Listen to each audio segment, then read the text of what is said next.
First things first, we will just address the fact that I look like shite. Don't allow that to be a reflection of how I'm feeling.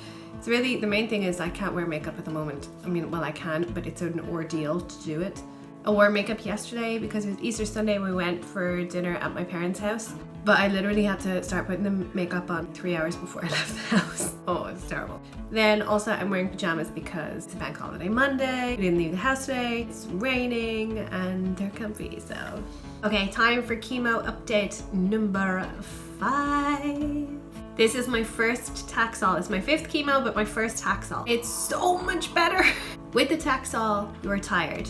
That's really the main thing. Any of that sickness, any of that awfulness that I had with the AC, I do not have that this time. It is so strange to have chemo and not be so sick afterwards. Over the first weekend, so I had chemo on the Thursday. I had it on the Thursday.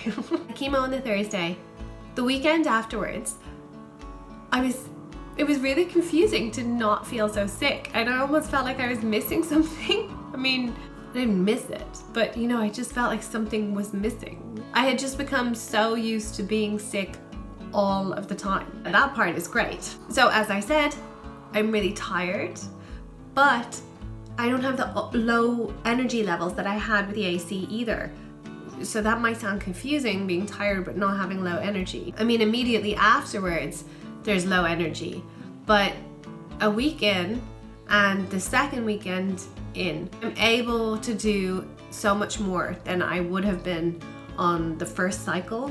So for example, this is the second weekend now. It was a long weekend because of Easter. On the Friday, I just decided that I would toilet train the 2-year-old. Anybody who has toilet trained a child before knows that that takes up an enormous amount of energy. I feel like if I was able to do that, I'm gonna be able to do anything. Okay, maybe not, but you know, I mean, I had put that off at Christmas. That was just after my diagnosis. I wasn't even on chemo, it was just mentally I felt like I wasn't able to do it, that I didn't have the energy in that way. Little did I know. So yes, because I have that bit more energy, I'm also able to be a lot more present with my children, which is really great because I think that they're really noticing. Well, maybe not so much Devon, but Ashton is, as in the 2-year-old is noticing. He's become a bit more clingy with me, you know, not in a bad way, but where he loves me again. You know, he always wants cuddles and kisses and stuff like that. And, you know, to be honest, on the first 4 rounds, they couldn't care less whether I was here or somewhere else, or they were here or somewhere else. So yeah, that's just a nice feeling to be able to parent again. Yeah. Oh, boy. So there are still side effects. The tiredness is really the main thing. There's bone and joint pain. Some people get muscle pain. I didn't really get muscle pain. It was definitely joint pain, joint and bone pain. Really only lasted a few days. Your head is really distracting there, honey, when you do that. So you're gonna have to show your whole face, or you're gonna have to get out of here. No. Yeah. No. So the joint pain really only lasted a few days. I had heard that it would only be 2 or 3 days, but it was more like 4 or 5 days for me. It's not unbearable at all, really. It's actually fine. It takes a little bit of getting used to the pain. That's really, because it's when I started getting it, I actually thought, am I imagining this? Because it was just so strange. I'd never felt it before. I'd never felt pain in all my joints before. Oh. Also the hot flashes. You've got to do it too, do you? Are you having a hot flash? No. Did you eat all your dinner? I ate all my chickens.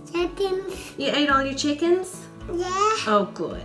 That was probably incredibly distracting. So one thing I need to talk about as well is in my last video, I went for the x-ray on my lungs and I never talked about it afterwards, and a couple of people have actually asked me how it went and I forgot. I have had a cough now for, I don't even know how long. It's been a long time, maybe 5 or 6 weeks, I don't know. So I'm inclined to think that it is the chemo flu, chemo cough type thing.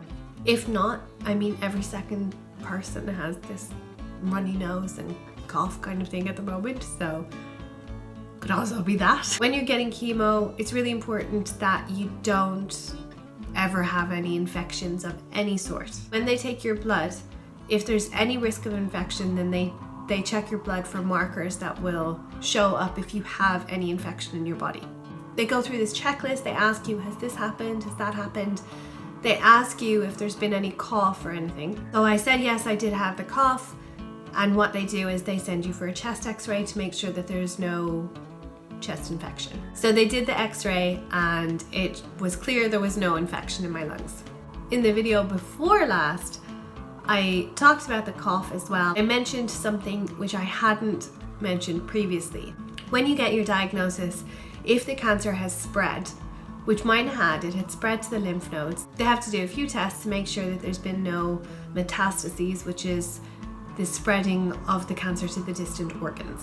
So the CT that I had done showed a nodule on my lung. The nodule was actually only 3 millimeters in size. I had forgotten the size of it. I thought it was 1 millimeter, to be honest. But that diary that I was keeping at the time, I had written it down in there. That's how little it actually mattered to me at the time when I found out. I had completely forgotten it, put it out of my mind. The next CT for that will be in December of this year, so they'll check it a year later. That's how little it mattered to them as well. And sometimes happen because of a previous infection, and I had a pleuritic infection before in my lungs. I had pneumonia, so I feel like it's probably something like that. So yeah, they did say to me that it's probably nothing and not to worry about it. Having said that, they also told me not to worry about the lump and stuff, and that was cancer. So just thought I'd clear that up in case I made it sound like it was something that it wasn't. One thing that I forgot to mention was the neuropathy. So that's as a result of the damage to the nerves in your hands and in your feet. The doctors describe it as pins and needles in your hands and in your feet, but to be honest, that's not really what it feels like. It's a strange one. I really notice it when I put my hands under water. So if you're washing your hands or if you're in the shower. Also now I notice it on my feet, so in the shower and in the bath, and it can sometimes feel like burning. It's weird, but yes, that is particularly affected by the Taxol. It's a little bit scary because it can be permanent. You can permanently damage the nails. The nails? Not the nails, the nerves. You can permanently damage the nerves. Yeah. Yeah. So that's not really something that you'd want to be looking forward to at all. But yeah. Yeah. Okay, so that's it. That's the update. In general, I'm feeling quite good in comparison to the last time. You know, I'm tired and I feel like I've had some chemo, but the toxicity is not nearly as bad and you're not really as sick. Right, so that's it. Listen, it was short, it was interrupted. I looked fabulous. What? So I'll say goodbye now. Thank you very much for watching, and I'll see you in the next one. Bye. Yeah. Wait. Say bye. Okay. Okay.